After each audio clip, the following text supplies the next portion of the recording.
Hey, I'm Nathan Jordan, and I'll be presenting on the ethical implications of AI-generated content in software engineering. So we'll understand the status quo a bit better to get a little bit more context going into this.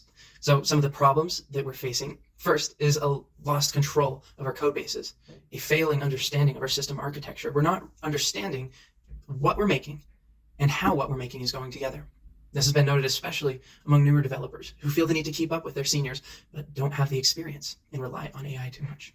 In many ways, we are forgetting what it means to be a software engineer, forgetting the pain of debugging, forgetting the pain of critical thinking. It's creating a new environment.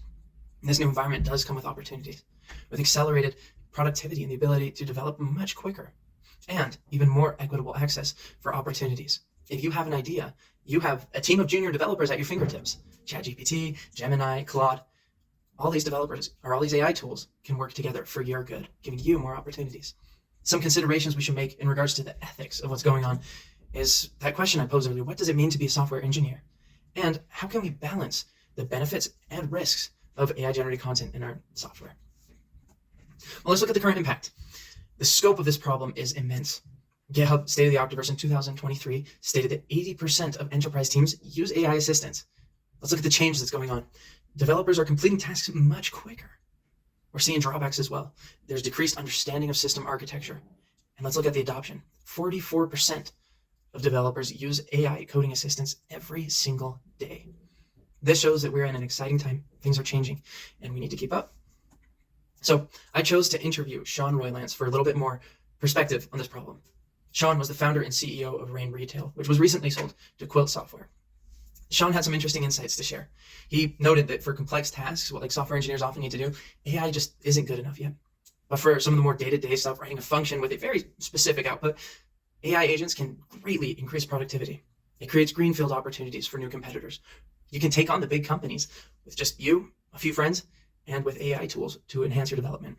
He said that success will go to those who rethink user interfaces, who rethink the natural way of interacting, and who can really take advantage of this AI revolution, which I thought was fascinating. Let's look at history. History has always, in terms of software engineering, favored higher level thinking. In the 50s, it was assembly language and Fortran, a step up of abstraction in the 70s, structured programming languages like C, Pascal. In the 80s, it was object-oriented programming. In the 90s, it was frameworks and IDEs. 2010s, cloud services boomed. And now we're in 2020s. With AI-generated code, we've moved up another level of abstraction, more towards thinking about the problem we are intending to solve. So let's look at this with a little bit of global context. For developed economies, AI is a great productivity enhancer. For the United States, Europe, some Asian nations are taking advantage of it. Underdeveloped economies see it as a way to get rid of their developers. Developers in countries where costs aren't quite as high have been able to get overseas employment. Now, not so much. Because of the great variance in regulatory approaches, we have seen quite a bit of change between the EU, which prefers greater degrees of regulation, and the United States, which has a more free market approach. Let's look at this through a virtue ethics perspective. Many virtues that software engineers previously embodied will be threatened. Independence, self-sufficiency, diligence, and debugging are now threatened. Yet new virtues emerge. AI collaboration, critical evaluation, and problem solving. Those are coming thanks to AI, but we need to adapt to the change. Adapt with new virtues, with systems that embolden developers to live these virtues.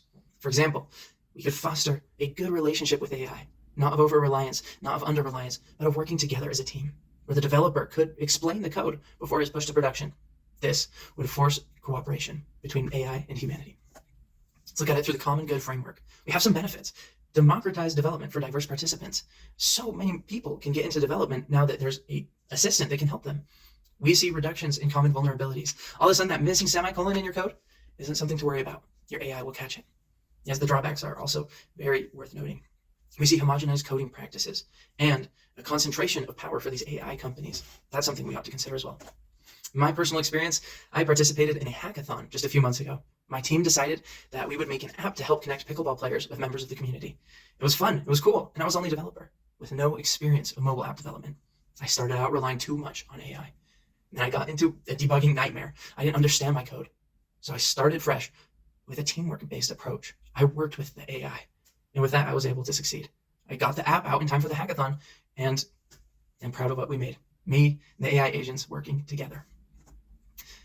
So I hope that when we use AI, when we're coding, we can consider the ethical implications of it. I hope that we can work together with AI and move forward towards a brighter future. Thank you.